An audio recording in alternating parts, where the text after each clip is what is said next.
नमस्कार जय Jagannath welcome to learn with Jyotirekha. आज आम कंपलसरी ओडिया सेकेंड इयर बहिर चतुर्थ यूनिट बोध ज्ञान परीक्षण बा अवबोध परीक्षण जहाँ को आम आज भल भाव में बुझा आ विषय जाना आ कि प्रश्नर समाधान करवा।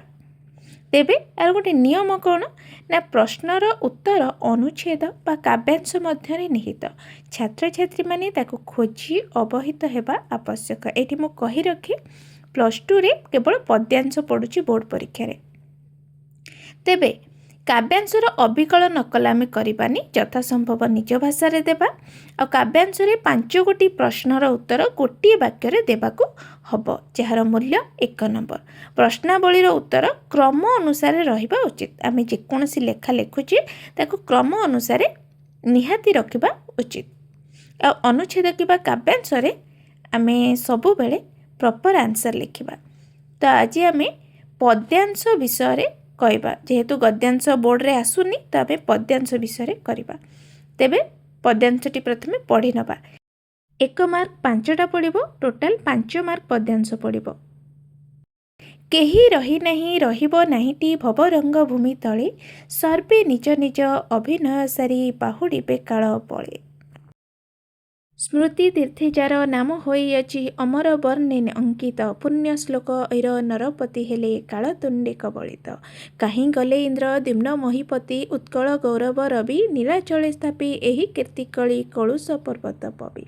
काल गर्भे भवे लीन हेले केते महीपति महाजसा होइअछि जांक जीर्ण सौध हेबे व्याघ्र भलुकर बसा।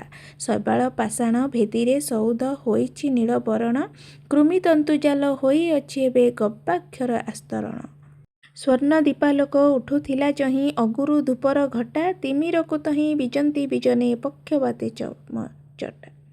तेबे चलନ୍ତୁ प्रश्नर उत्तर करवा। भवरंग भूमि रे कौन होता है? भवरंग भूमि रे समस्ते निज निज अभिनय सारी समय अनुसार बाहुड़ी जाती। ऐर नरपति संपर्क में कौन कहुई? अनंत कीर्तिमान ऐर नरपति खाराबेल कालतुंड रे कबलित हेले। उत्कल गौरव रवि क्या कहुई? इंद्रद्युम्न को।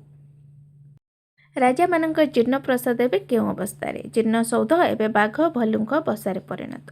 प्राचीन प्रसाद रे चमचमटा माने कौन करुथिले ना अंधार रे मंजी बुणुथिले। 2 नंबर देछि देखिली संसारे बसीची हाट लोक गहली रे न मिले बाट दुकान पसरा धाड़ी की धाड़ी बाट दुई पास बसीची माड़ी भुलाइबा पई गहकी मन हाटुआंक देख केड़े जतन हाटुआ बाटुआ बचंती धाई हाटी किणा बिका करिबा पई बुली बुली हाटे मुक्रमे क्रमे गोटाए दुकान गली प्रथमे एही दुकानटा भारी गहळ धाईचंती लोक दलकु दल हाते भिसाकाठी दुकानी धरी बसिछंती जम राजंग परी दुकान रे माल न्याय विचार किणे से कपाळ फाटे चाहार। प्रश्नावली जेमिति कहली 1 नंबर लिखिबाको हबो 5टी प्रश्न हमको दब।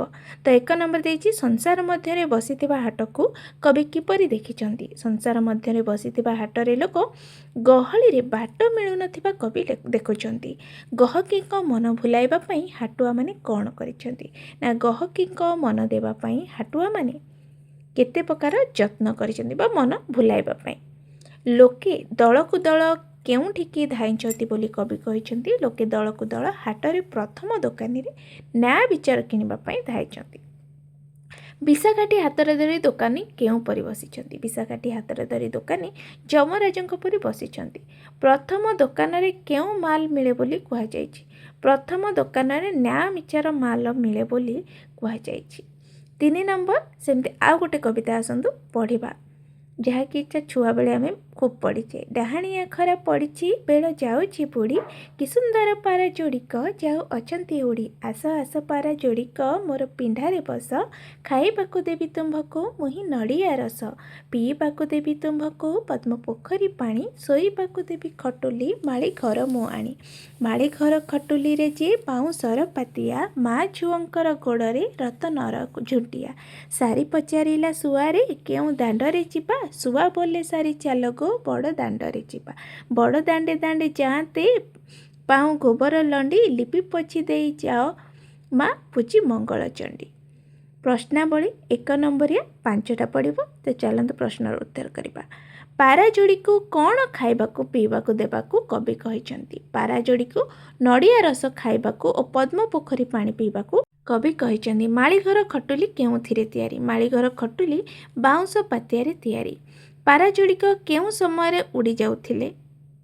ପାରାଯୋଡ଼ିକ ବେଳ ବୁଡ଼ି ଯାଉଥିବା ସମୟରେ ଉଡ଼ି ଯାଉଥିଲେ। କେଉଁ ଦାଣ୍ଡରେ ଯିବା ପାଇଁ ଶୁଆଶାରୀକୁ କହିଛି? ବଡ଼ ଦାଣ୍ଡରେ ଯିବା ପାଇଁ। ଗୋବର ଲଣ୍ଡିକୁ କ'ଣ କରିବା ପାଇଁ କବି କହିଛନ୍ତି? ଗୋବର ଲଣ୍ଡିକୁ ନେଇ ଲିପା ପୋଛା କରି ମଙ୍ଗଳଚଣ୍ଡୀକୁ ପୂଜିବାକୁ କବି କହିଛନ୍ତି। ଆଶା କରୁଛି ଭିଡ଼ିଓଟି ଭଲ ଲାଗିଥିବ। ଭଲ ଲାଗିଲେ ଲାଇକ୍ ସେୟାର କରିବେ। ପୁଣି ଦେଖା ହେବ ଗୋଟେ ନୂଆ ଭିଡ଼ିଓରେ। ସେ ପର୍ଯ୍ୟନ୍ତ ରହୁଛି। ଧନ୍ୟବାଦ।